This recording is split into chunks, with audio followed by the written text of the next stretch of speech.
Hey guys, it's Jack here, and today we're talking about the Aston Martin Db4 GT Zagato, and this car is broken in the current Forza multiplayer hoppers.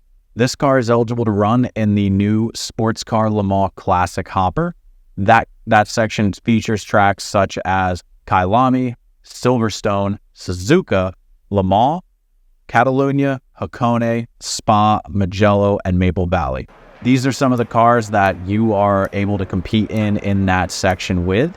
And now let's get into the video about how this car is broken. So this car has one advantage that pretty much every single other car in this hopper doesn't, and it's a glitch. There is one other car I know for a fact that is affected by this glitch as well, but this car is not affected by the public hopper tire wear rate.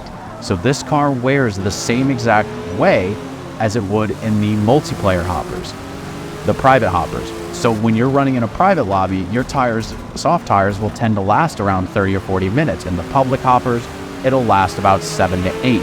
But this car and one of the Shelby Daytonas does not get affected by this tire wear. So you can see right now, we're on lap 3 of this medium length race, which should require a pit stop. And we've barely had any tire wear at all. So here we are coming onto lap 4, finishing up lap 4, and all of the leaders are in the pits right now because our tires are completely fine. We're able to pass all of these cars that were gonna have to make a pit stop. Now, this track isn't really suited to the strengths of the car. This was actually the first race I did, and I was a little bit off the pace. But here you can see what this car really does have for an advantage.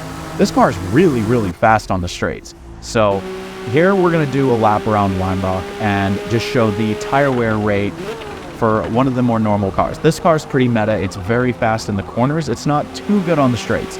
So after completing one lap of Lime Rock, we are at about 10% tire wear. So that's gonna guarantee us 5 laps into the race. I believe this race was a 10-lap race, so it would have required a pit stop. So we're gonna start the lap right here with the Aston Martin. You can see we just started it, tires are fresh. This is the same lobby that I did this in, and we finished the lap with 1% tire wear. 1%, that's it. So let's get into a race here where we can really see this car's strength. So in the wet, not really the biggest strength for this car, but we have long straights. We are at Le Mans, so we are able to make up a load of positions right off the start just because this car can out accelerate everything better than it. So the tuning upgrades you get on this car are not that limited. You can change the brake pressure, the gears, most of the suspension, which the biggest thing I would try to recommend on tuning with this car and other cars is try to make sure you get the gears right.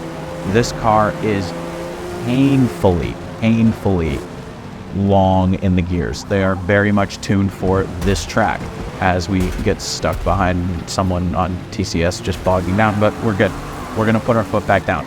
So this car has very long gears, so I geared this car so it would be pretty much hitting the rev limiter just at the first chicane. That's the only place it's gonna be near it, but it guarantees that I have good acceleration, just like you can see here, maximizing this car's strength already. I'm used to normal track limits at Le Mans, not Forza, unfortunately, so we'll take that penalty. But you can see we're just gonna go flying around all these other cars. Now, at Laguna Seca, this car might not be the best, and I really wasn't running too good lap times and struggling there, but I was able to still finish 4th in that race, 3rd across the line, while making a lot of mistakes and not being up to pace yet, just because this car doesn't need to make a pit stop. So this car needs to be addressed, as well as the Shelby, in terms of what this car is capable of doing in the tire wear. So we're able to just keep making so many passes, and right here we'll show a little bit more of the strengths and weaknesses of the cars. So this car we're fighting right here, this car is actually pretty good in front of us in the corners. It's got a lot better cornering ability than we do, but we're not able to quite as fast take the corners. So as we're getting back onto this long straight here, we're able to get the power down, and we're just going to be able to drive right back by this guy and before lap 1 even finishes, we're already sitting right here on the back of the lead group. So we're able to pass 2 cars right there, and we haven't run to where we could almost maybe think about trying to do something into the Porsche curves. So you'd think with this car's massive straight line advantage that it would fall off a significant amount in the Porsche curves right here, but that just wasn't the case. The car was able to keep up really, really well. Now you can see this Jag D-Type is able to get around the outside of me. It's got a little bit better cornering, but unfortunately for him, it doesn't really matter when the straight line speed advantage I have is so great that I'm going to be able to just drive back by him anyways. And the issue that he also has is he still needs to make a pit stop. So Forza really does need to look into getting a hot fix out here as fast as possible for this car and the Jag. And hopefully that update will come soon, as we shouldn't be able to just have cars that have a broken mechanic like this. And I do think maybe a little bit of balance adjustment on this car would be good. Maybe giving it a little bit more handling and taking away some of the power, because this car is, at least at Le Mans, pretty much in a league of its own. I'm able to just sit here right in the bum trap, just shoving him along on the straightaway here.